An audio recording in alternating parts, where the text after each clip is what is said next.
thank the Massachusetts Law School for inviting me. I'm glad to be here.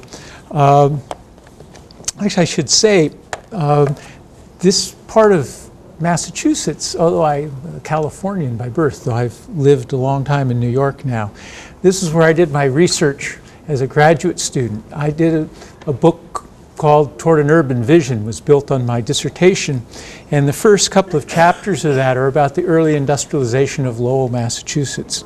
So I spent a lot of time in the basement of the Lowell Public Library many years ago and wandered around Lawrence and Andover and other cities just to see what it was all like. Anyway, I'm talking about a different book now. I began this book, A Nation Among Nations, with an assumption, or better, a deep belief, that the underlying national narrative that we carry around in our heads, what I sometimes call the default narrative, it's something we think little about and never argue about. It's the obvious part of our history, is more consequential in bringing historical perspective to current issues than are the specific interpretations of events that we frequently argue. And in the 20th century, there have really been only three versions, I think, of what I'm calling a default narrative.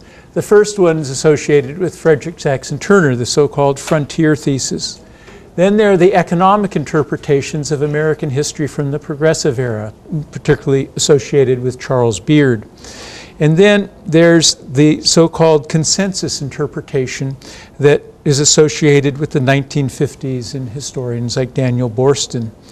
Our new century, I think, is witnessing the emergence of another possible framing narrative for American history that embeds our history in transnational contexts. And I hope this framing becomes common sense, as these others were in their time, and I'll make some argument about why I think it's important that they become our new common sense, perhaps. Reviewers of this book so far have called the book timely, and indeed I had current national and international issues in mind when I began it, but they're not the post-9/11 ones that concern us today. I started thinking about this topic in the mid-1990s when we were inundated with talk about multiculturalism and globalization and the possible demise of the nation state. The idea that the nation state was about to disappear, I thought, was surely premature. Yet multiculturalism and globalization did raise questions about the way we, both as citizens and as historians, thought about nations and their histories. Since the 19th century, we've tended to think of the nation and the nation state as firmly bounded territory, self-contained, autonomous, the natural carrier of history, a fundamental form of human solidarity. This way of thinking about politics has been naturalized to the degree that it's a commonplace to refer to events that occurred 1,000 years ago within the present boundaries of France as medieval French history, when there was no France.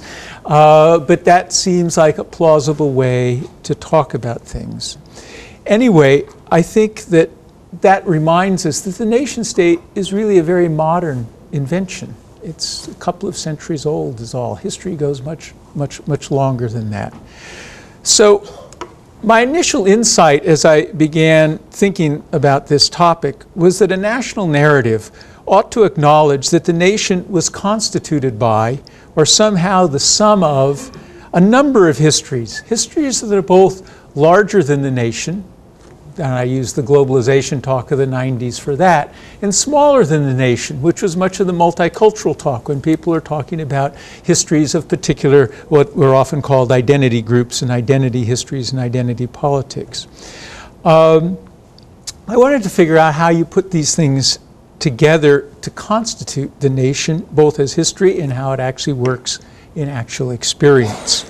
I wanted to make clear the plurality of experiences within the nation, as well as the history that we share with other nations.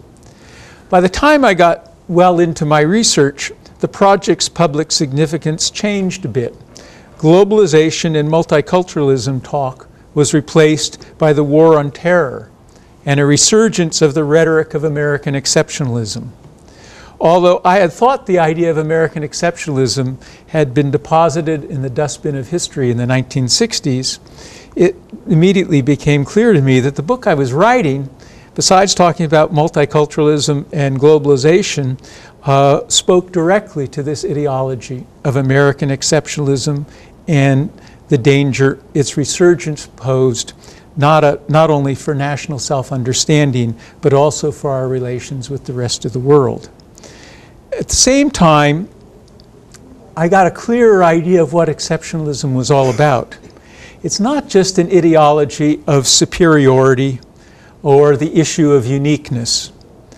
The problem of American exceptionalism is it encourages us to think or assume a separateness from the rest of the world. The world is abroad, and somehow we're not part of it. We are interested in it, perhaps, but it's over there. This is embedded in a kind of an assumption that our history is utterly distinctive and that we don't share the history that other peoples in the world have experienced. And most of that we see as unfortunate because they're not like us.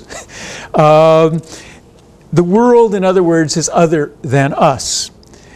Ironically, such a view flattens the world. It dissolves the uniqueness of every nation. How so? The whole world simply becomes other than the US. This tendency homogenizes the world, washes out differences. Hence the example of rebuilding democracy in Japan and Germany after World War II can be proposed as a precedent for creating democracy in Iraq. Everything outside of us is the same. Exceptionalism also suggests a false consensus within the United States. Americans are all the same because we are all other than the rest of the world. Therefore, we become one, so to speak, ignoring much of the conflict and difference within our society. A good example of what I'm trying to say, of this understanding of exceptionalism, has been actually institutionalized in our high school curriculum. In recent years, and for very good reason, I think, good civic reasons, most states have introduced a world history requirement in high schools. The intent is, to my mind, clearly commendable.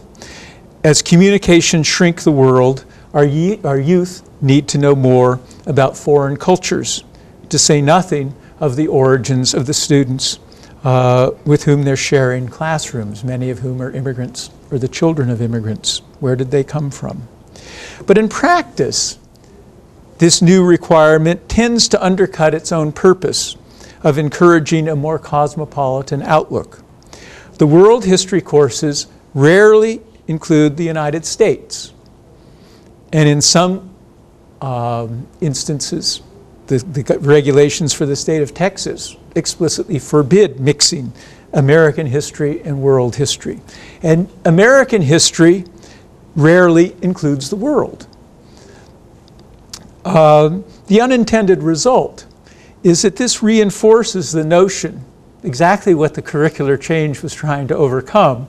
It reinforces the notion that the world as other, is something other than the United States. And this sustains a kind of logic that encourages both what used to be called isolationism, as well as what we now call unilateralist approaches to the world.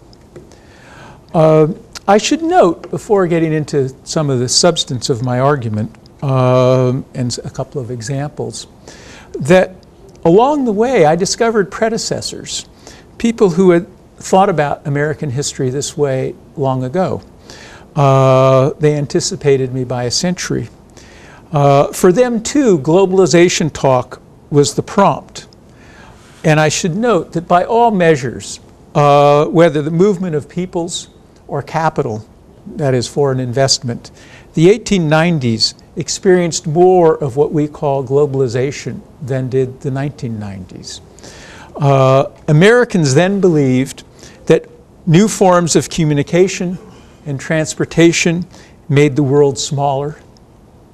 And historians looked beyond the nation in framing their histories. Henry Adams's great history of the United States of America was so framed. These were published in the late 1880s and early 90s, the 9 volumes of that history. As was W.E.B. Du Bois's Harvard dissertation, later published as a book in 1896, as the history of the suppression of the Atlantic slave trade. These books set American history in a gigantic context, mostly Atlantic world, but reaching to the global. While Frederick Jackson Turner is most remembered for his famous address on the significance of the frontier in American history, we should also recall an essay he wrote 2 years before that one. In 1891, a lecture he gave to Wisconsin teachers called The Significance of History, the larger framing, not just the American version. In this essay, he insisted that the history of every nation is connected to the history of all other nations. A history of a local place, he said, cannot be isolated from the rest of the world. In some sense, the interesting question here is, or the interesting issue, is what happened to this point of view. It really rather disappeared. After World War I, the last expression of it was, that I'm aware of, was a presidential address of Walter Prescott Webb in the I think it was 1937, as president of the American Historical Association. After the 1950s, or in the 1940s and 50s, this notion of American exceptionalism became very, very strong. And I think there was a rise of nationalism in the interwar years that reached the extremes of fascism in Europe that I think caused this globalization, both as a thing, as a historical fact, and as a way of thinking about history, disappeared. Paradoxically, American exceptionalism in the 1950s, as it emerged, as well as now, combined what seemed to be incompatible elements, 2 elements. One is the assumption that we're quite exceptional, but we also, that is not like anyone else, but we're also the model for everyone else, what they should become and what they all presumably desire to become. Anyway, the question that I had to then think about was, well, how will I make people see this differently? And so I decided that in order to change this so-called default narrative, I should take really central, what people would agree are the most important events of American, if not the most important, at least very important events, if they're not all the important events, but everyone would agree that these are the events that every history of the United States should include. So the events I decided to try and recontextualize and show that putting them in a larger framework than the territorial nation state would enable us to understand ourselves better were the so-called Age of Discovery, which I'll explain in a moment why I call it the so-called Age of Discovery, the American Revolution, the Civil War, American Empire, and the origins of the welfare state in the United States. By framing these 5 episodes, my aim was to make 2 nested arguments. The first is that a common global history commenced when American history began, in the decades before and after the year 1500. The second aim follows directly from the first. American history cannot be separated from, nor adequately understood, disconnected from that global context. Thus reframed, American history becomes, I think, a different kind of history with more explanatory power. It reconnects history with geography, incorporating causal influences that work across space as well as those that unfold over time. Now, the American nation-building project has been unusually successful by, I think, almost any standard. But the history of that success cannot and ought not be used to sustain a claim of historical exceptionalism. Whatever the distinctive position of the United States today, it remains nonetheless only one global province, interconnected with and interdependent with every other. The history of the United States is but one history among histories. Again, my aim is not to go beyond the nation state. There are those who are now talking about post-national history. I think that's foolish. The nation state has been very important and is likely to remain so. But I am interested in writing a national history that is different, richer, fuller, more compelling as an explanation of what has happened. I also believe there's a moral or ethical imperative involved in thinking about this basic default narrative. For how we view our history shapes the way we understand ourselves and our relation to other nations and peoples. On this matter, I've taken guidance from the anthropologist Clifford Geertz, whose comments were a kind of moral compass for me. Now, he's talking about anthropology in this little quote I'm going to read, but I think you can see how it applies to history. He says, to see ourselves as others see us can be eye-opening.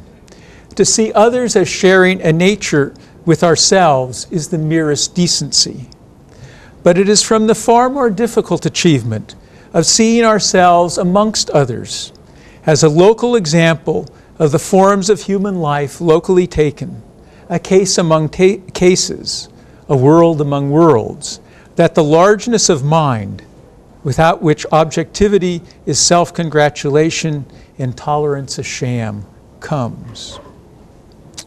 So the story I want to tell, and it's a very truncated version, as you could guess, begins around 1500, when oceanic seafaring, for the first time, connected all of the continents and thus created a common history of all peoples. My interpretation of this event opens up and sets up the whole book by arguing that the beginning of American history was a part of the event that began global history. This perspective redefines the phrase New World. America was not discovered then. It did not yet exist to be discovered. Nor was the issue the European discovery of the Western Hemisphere. Rather, the discovery was what I call the ocean world. Since the time of the Greeks, it had been thought that the ocean, which in Greek means the outer sea, was the outer boundary of the world. The world was then understood as the Afro-Eurasian assemblage that surrounds the Mediterranean. The Greeks knew 4 centuries before Christ that you could sail west to India. The problem was the ocean was in the way. The great discovery was that the ocean was not in the way. Rather, it was the connector that made it possible. This discovery implied a new world for peoples of every continent, newly connected. Their world was transformed by this ocean being transformed from the outer limits of human life to the connector of all peoples. World history and global history for the first time became one. The American founding, so to speak, was embedded in the resulting global economy. There were 2 distinct and sequential, but not unrelated dimensions to that base economy. Both depended upon global networks. One was based on gold and especially silver. The other, known to economic historians as the plantation complex, was based on sugar and mildly addictive drugs, tobacco and coffee. The gold and silver trade that enriched the Spanish Empire was dependent upon an Asian market, hence the founding of Manila in 1571. Had not China, with 1/4 of the world's population and 40% of the world's economy, for its own reasons, monetized silver in the 16th century, the vast amount of silver produced in Mexico and Peru would have deflated its value and perhaps stalled colonial projects in the Americas. The Pacific, in other words, was as important as the Atlantic in the making of America. North America depended upon the plantation complex, which in turn exploited enslaved Africans. Since its cash crops lacked nutritional value, this economy depended upon oceanic trade. Emergent capitalism and slavery, and the connection between them, not a band of pilgrims, mark the American beginnings. This perspective also partially displaces the founding as a European event. In fact, before 1800, many more Africans than Europeans made the Atlantic transit, almost 5 times as many. The death rate is what made us end up being European in the demographic terms. And incidentally, that's a figure for the whole of the Americas, not the US part. The US part is on the margins of the plantation economy. The creation of a global economy linking Europe to the Western Hemisphere and Asia in the 16th and 17th centuries was, according to Adam Smith, the most important event in human history. I actually think that the invention of agriculture and cities might count too, but it definitely was an important event. It produced, Smith pointed out, new levels of prosperity for Europe. He's writing in 1776 in The Wealth of Nations. It produced new levels of prosperity for Europe, which had been materially and culturally inferior to the Ottoman Empire. But it also brought grave misfortune to Asia, Africa, and the Americas, a point also made by Smith. The new global interactions produced a global system of enslavement and a demographic catastrophe among the indigenous peoples of the Americas and in Africa.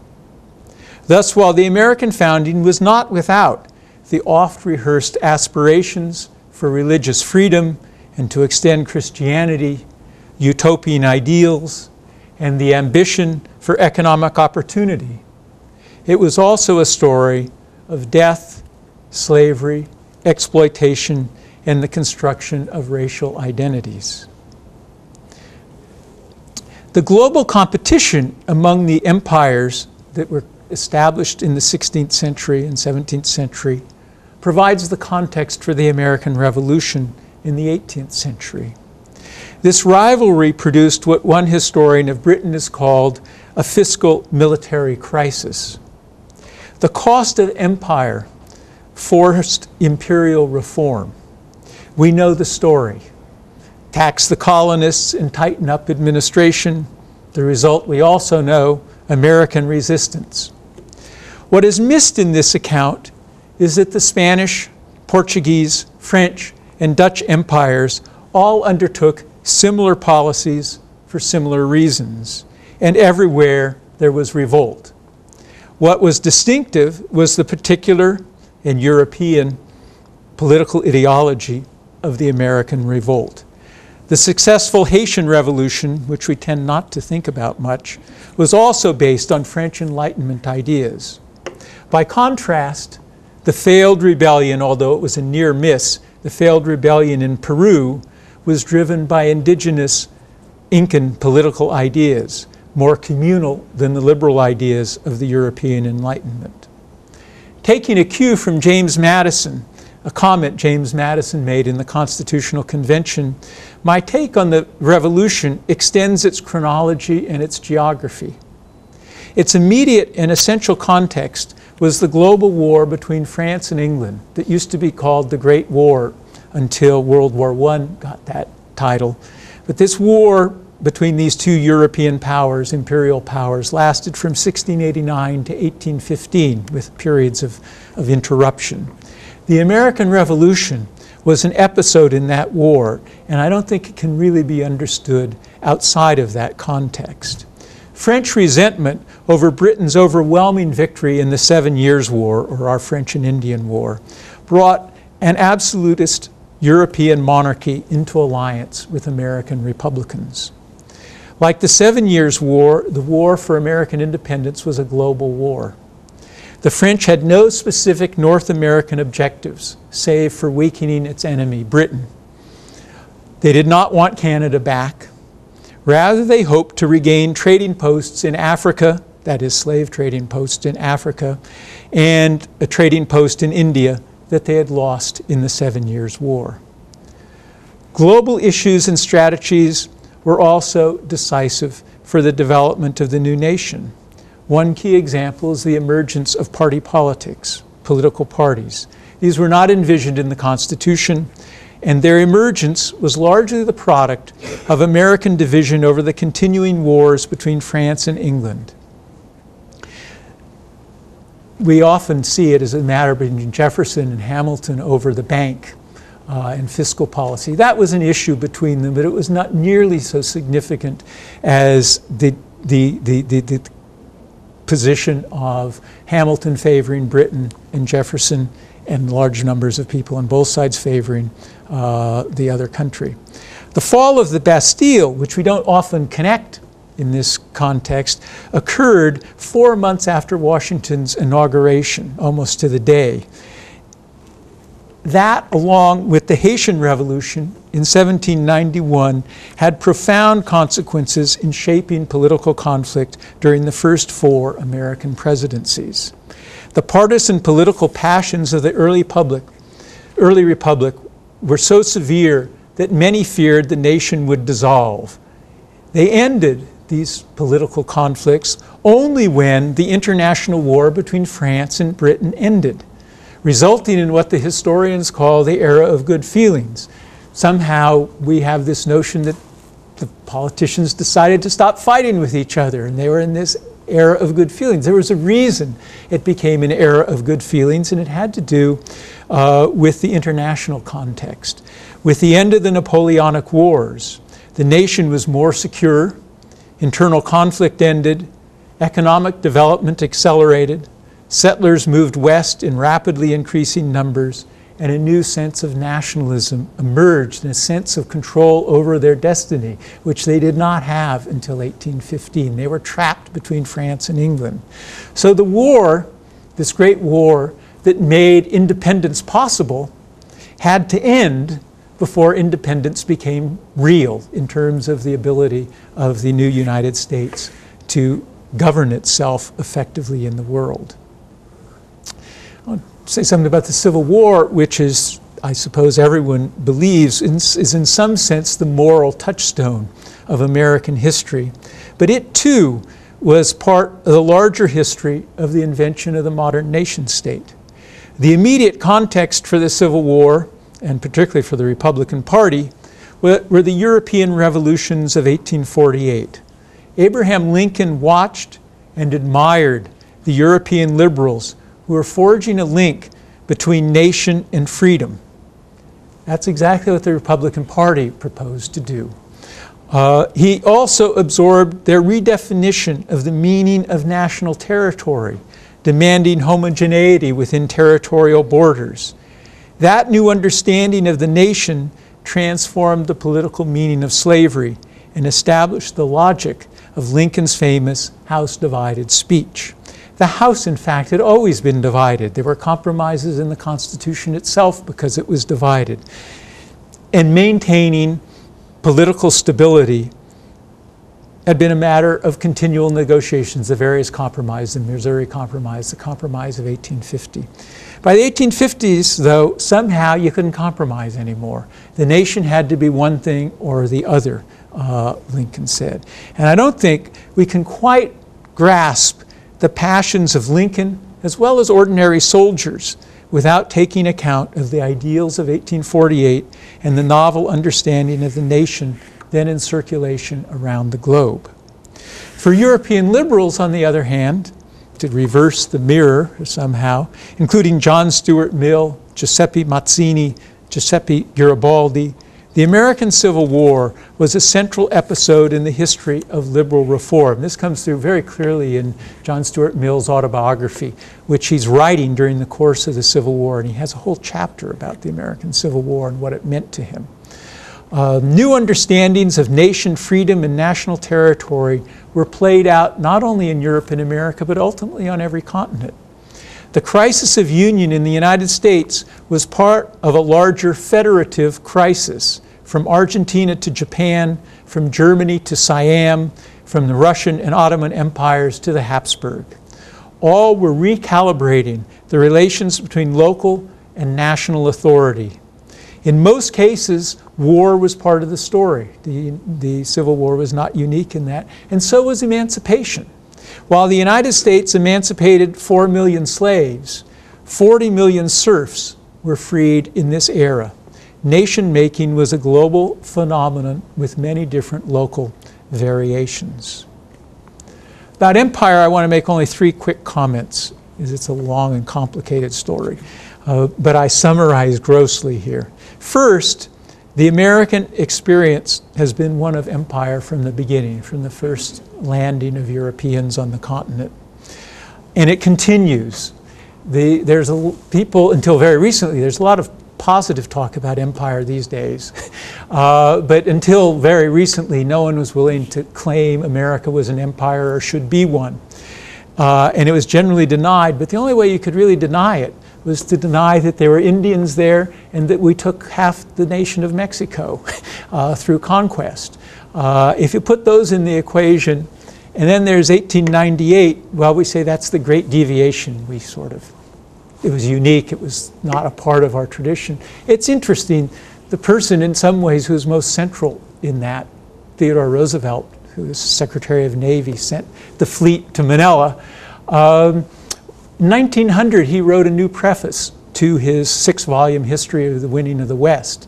And in the new preface, he said, what we've just finished doing in the Pacific is just a continuation of what we've been doing from the beginning. So although people later became nervous about acknowledging a connection between the territorial expansion, which we euphemistically call the westward movement, and the actual trans-Pacific and also down into the Caribbean colonization. The people who were doing it didn't have any difficulty with any of that. Okay, and then second, the American empire has historically been based on the assumption that the whole world should be open to American commerce and investment. And I think this is terribly important. With the except Theodore Roosevelt got it. By 1902, he understood that it was a really big mistake to try and acquire a territorial empire. He didn't want to do that anymore. And we reverted back to what had always been, from Jefferson onward, our sort of goal. What we really want is trade. We want economic relations. And that was the way Americans would manage themselves in the world. And finally, Americans get confused and end up in trouble internationally because they, and I should say we, believe so strongly in their good intentions that they cannot conceive of being perceived as an enemy. And this we see around the world in graphic terms right now. It's very hard for us to grasp any other nations. Since our intentions are good, why are they upset about what we're doing again and again? Okay, the last thing has to do with progressive reform, the welfare state, the claims of social citizenship that emerged in the decades following 1890. The main thing I want to say here is that this pattern of reform that we call progressivism or later New Deal liberalism is something that is of a piece with what is happening again on every continent. It's a result of a similar process that all the industrial nations of the world were undergoing in that period. The extraordinary expansion of industrial capitalism in large cities meant that the kind of extreme individualism that had reigned just wasn't adequate. There was too much social interdependence. And there was also too many dangers in this modern industrial and urban society that needed some kind of government intervention. So there was, I would argue, a menu of reform ideas and policies that were circulating around the world. I actually have used the image of music file sharing. Everybody puts some of their music in, makes it available, other people pull it out.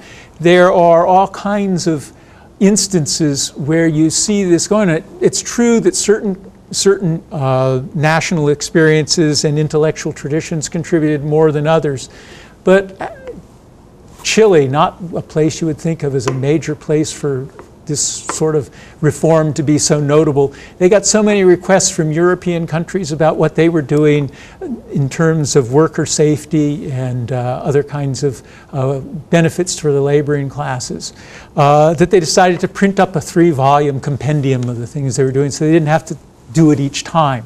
So they just send the volumes. The United States, now I want to emphasize that because they were sharing ideas doesn't mean they all did exactly the same thing. There were local political circumstances that made them distinctive in their own way. There were 2 major threads of ideas that flowed into this. The United States was moved beyond laissez-faire liberalism toward a social liberalism by way of the teachings of German social scientists, particularly historical economists. Japan followed exactly the same mentors. There were Japanese policy specialists and academics in the same seminars in Germany as the Americans who studied there for PhDs. While Latin Americans came to understand social interdependence and the need for various forms of social insurance through the influence of French positivism, which flowed through most of the Latin American universities. Modern society, they recognized increasingly, was full of new insecurities. To just be blaming one side or the other was not, that is capital or labor, didn't quite fill the whole story. Unemployment, old age, health, industrial injuries, these were new kinds of circumstances that required new kinds of solutions. And for the most part, people recognized then, began to recognize that the best way to manage risk was and still is through insurance. And the largest unit, the larger the unit in the insured body of insured, the greater risk is spread. And so the nation became the largest unit for that kind of insurance. So it's, the welfare state is mostly a combination of social insurance and varying degrees of market regulation. The political dynamics of social policy varied from nation to nation. In Russia and Latin America, opposition to this kind of reform came actually from the landed classes. In the United States and Japan, it came from the business classes. But all nations not only borrowed ideas from each other, but they were in a fishbowl, a global fishbowl. None wanted to lag too far behind. Theodore Roosevelt, in his 1908 annual address to Congress says, "It is humiliating that at European international congresses on accidents, the United States should be singled out as the most belated among the nations in respect to employer liability legislation." Jane Addams, like Roosevelt, was distressed that the United States was unaccountably slow in responding to the challenges of modern industrial society. They were right. But it may be more useful to say that the United States chose differently than other nations. Notions of individualism, given peculiar force by the strength of formalism in American law, made Americans less willing to interfere with contracts or to legitimate collective bargaining. Yet Americans were quick to protect women, children, and the domestic environment. Moreover, while unions got no state protection in the U.S. until the 1930s, American unions had independence that eluded unions granted greater rights in, say, Mexico and Argentina, where they were incorporated into the political system very much. The late-forming American welfare state may also have benefited from its Anglo-American commitment to individual rights. Though there were in America worrisome, illiberal, and proto-fascist movements in the interwar years, the United States was one of very few industrial nations to come through those years without succumbing to fascist government. Just to conclude then, my point is not that all histories are the same. There is both a common history and a series of particular histories. Hence, I'm not saying the American Revolution is just like other revolutions of the time, nor do I say that the Civil War was no different from the emancipation of the serfs in Russia and the Habsburg empires, or the unification of Germany and Argentina. Nor do I argue that the American empire was indistinguishable from those of England, France, or Germany, or that progressivism in the United States was like progressivism in Japan or Chile. But I am saying that there are family resemblances we have missed, and we've also missed the self-aware communication about common challenges that historical actors on every continent had with each other. More important, the extension of context enables us to see more clearly in exactly what is unique about American national history. Its major events and themes look different. Their causes and consequences get redefined. The United States has always shared a history with others. To acknowledge that literally makes us more worldly. And it makes our history more accessible to foreign scholars and publics. It will, I hope, better educate us and our children to the kind of cosmopolitanism that will make us better citizens both of the nation and of the world. If the task assigned historians in the 19th century was that of reinforcing a narrow and exclusive notion of citizenship, the challenge today is to encourage and sustain a more cosmopolitan citizenry, at once proud nationals and humble citizens of the world. And I thank you.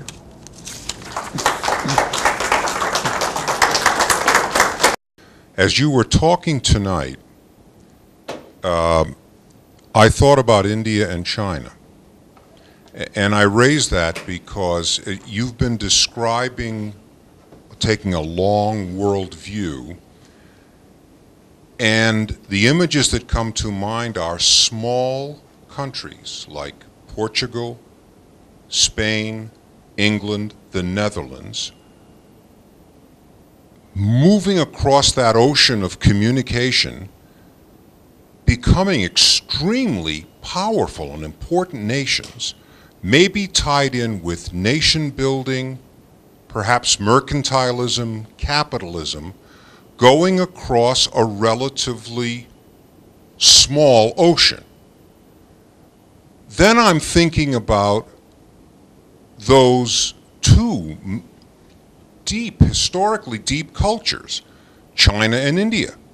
A huge ocean, the Pacific, huge countries, if not nation states, huge societies, deep cultural, technological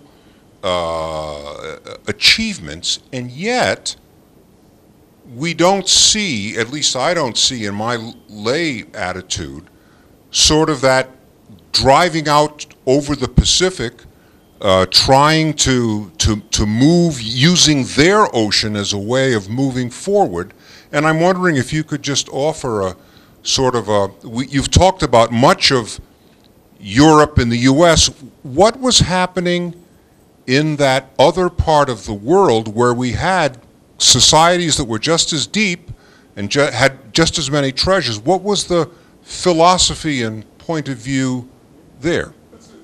Actually, a large part of it was they were quite superior to the West.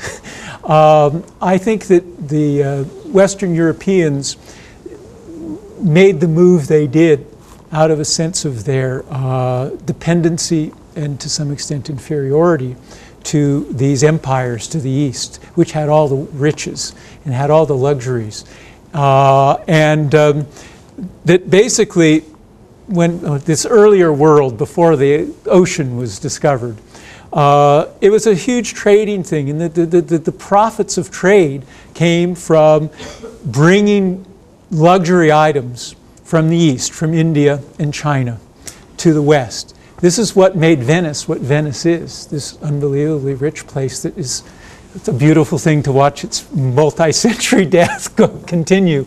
And with the Ottoman Empire controlled this. The Ottoman Empire stretched all the way to China, to North Africa, even into Europe, into Hungary, today's Hungary, to the gates of Vienna. So they didn't need to go anywhere in particular. The Europeans found themselves stuck having to pay for this very expensive form of transportation. It was land and coastal shipping that brought stuff. I mean, the trade routes, incidentally, it goes all the way back to Roman times, this trade from the east, overland and by coastal shipping. And so partly it's the Genoese. It's kind of a complicated story. The Genoese were on the wrong side when Mehmet II conquered Constantinople in 1453. They'd supported the old Byzantine regime. And so it had been Genoa and Venice both that were the hinges that brought the riches of the East to the West. Genoa was pushed out. They then went to the Portuguese and said, you know, they had all this capital to spend and they had tremendous skill as sailors. They said, why don't we start trying to find another way? There may be an ocean, or not ocean at that point, it was coastal shipping around Africa, which is what da Gama does. And so that's what drove them, the fact that there was wealth there that other people seemed to be making more money out of. There's also the thing that one of the interesting things is, why was there so much violence when the Europeans came to the Americas? So much death. Why did they settle it? You know, it was settlers there. I think the reason is when da Gama arrives in Calicut on the west coast of today's India, he found great cities there, full of wealth, perfectly organized for trade.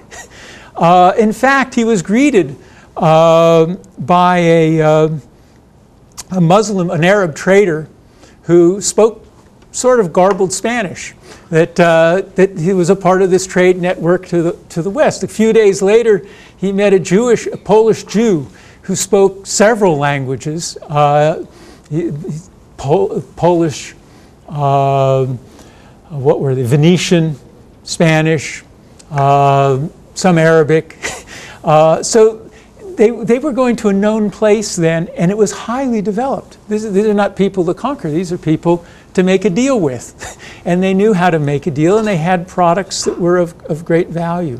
So I think there is it's very different. Now, as you may know, China had a great admiral, Wang Yi, who yes. You know, there are some people who claim he did sail around the world. I actually don't think he did, but he was certainly capable of doing so. He had certainly sailed all around Africa. The whole of the Indian Ocean and East Africa were a part of the trading zone he created for China, in which China then maintained. But the idea of going farther, it was all called off by the government. It was these ships he had, they dwarfed anything on the West, in the West. And they required government subsidies in order to be able to build and sail these things. And the emperor said, we don't want to do that anymore, and closed the whole thing down. And what happened then is Chinese entrepreneurs then used coastal shipping to control and for many centuries thereafter the whole South Asian and East Asian and Southeast Asian economy. And they had plenty to do there. I mean, one of the things that Americans discovered, they had to force open these countries in East Asia.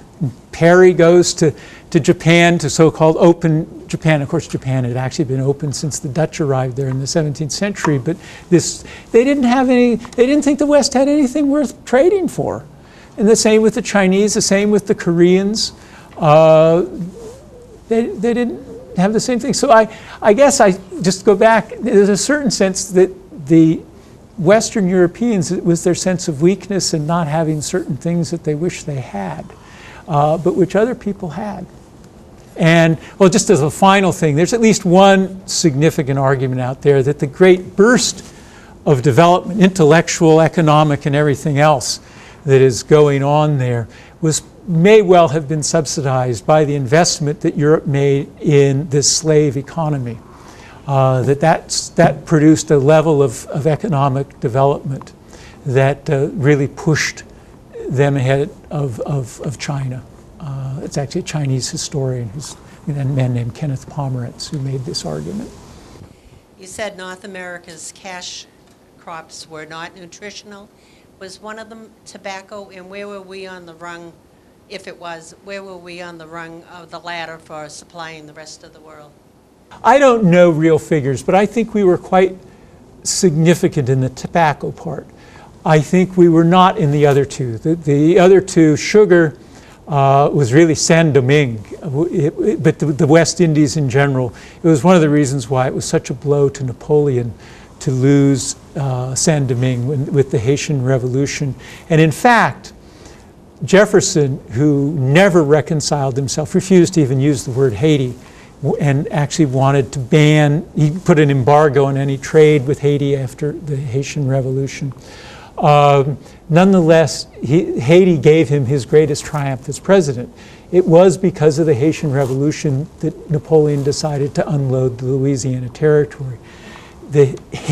Saint-Domingue, it was then called, produced 40% of the imports to France, this little tiny island, out of their whole empire. But they grew no food. They grew only sugar. So the purpose of Louisiana, as Napoleon saw it, was to be the breadbasket for this unbelievably, the richest square footage in the world was Saint-Domingue. And so when he lost that, that's when he just unloaded. That's why we got this great bargain. So I think in tobacco we were an actor. Sugar, not at all. After Haiti, some of the Haitian sugar planters came to Louisiana, but before that there wasn't much sugar there either. They also went to Cuba. That is what made Cuba then became the great producer of sugar, at least until the Castro Revolution. And there was one other thing I wanted to say on that.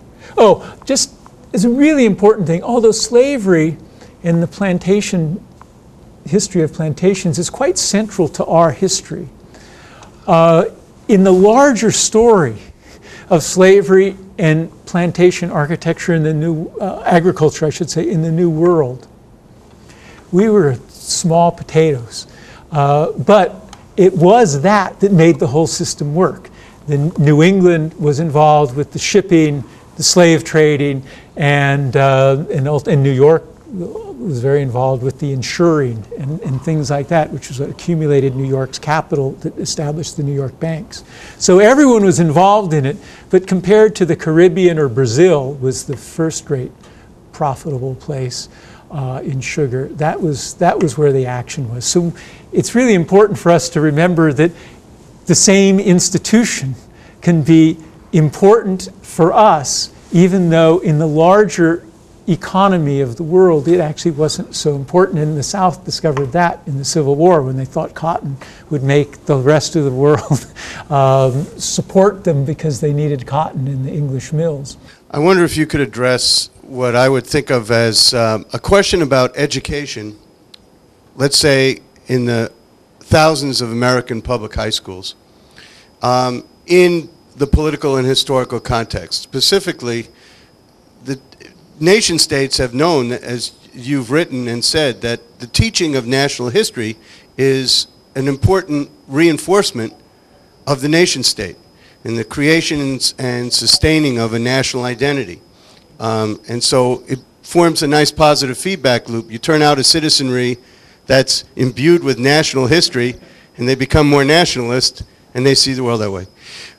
Well, there's always been an internationalist versus isolationist strain in this country. And as you said, internationalist and exceptionalist. And it's a very strong element in today's politics.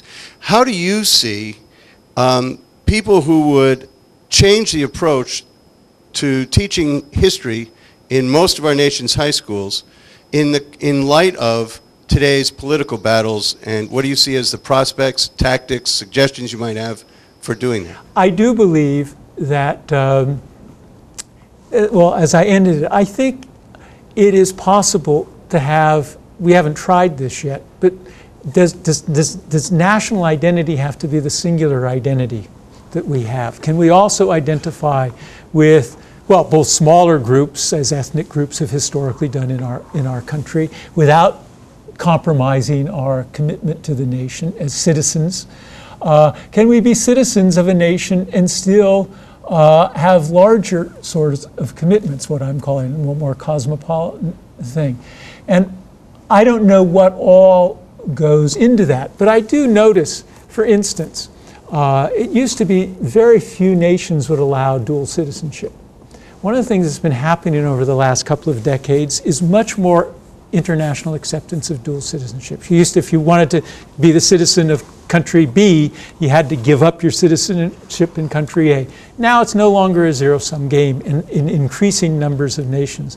I think that what I'm trying to talk about is to reflect what our experiences are.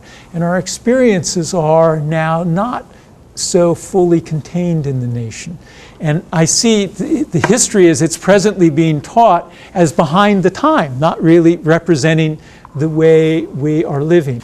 My experience, I've only taught in this undergraduate course on transnational approaches to American history a couple of times now.